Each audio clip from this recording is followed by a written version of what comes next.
陳妍希呢日現身香港出席活動，表示好耐冇見柯震東啦，有時間都想約佢出嚟見面。雖然冇見面，不過陳妍希都有留意對方嘅消息。之前呢，佢有喺內地參加個公益嘅跑步啊，啲人話解禁啦，你知唔知呢件事啊？我有看到相關的報道，因為其實我都是聽你們說的嘛。可是如果是真的話，那當然就非常為他開心。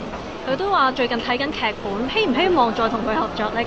其實會很希望因為我覺得那些年就是真的受到大家很多人的喜歡，然後也過去好幾年了嘛。我其實真的還蠻希望有機會跟他跟九把刀，我們再合作一部戲。陳妍希透露上個月尾生日喺工作中度過，不過事後都有同家人食飯慶祝，之後再同楊丞琳一齊慶生。講返佢嘅工作，最近陳妍希就同容祖兒拍攝內地體育真人 show，佢話真係體力上嘅一大挑戰啊。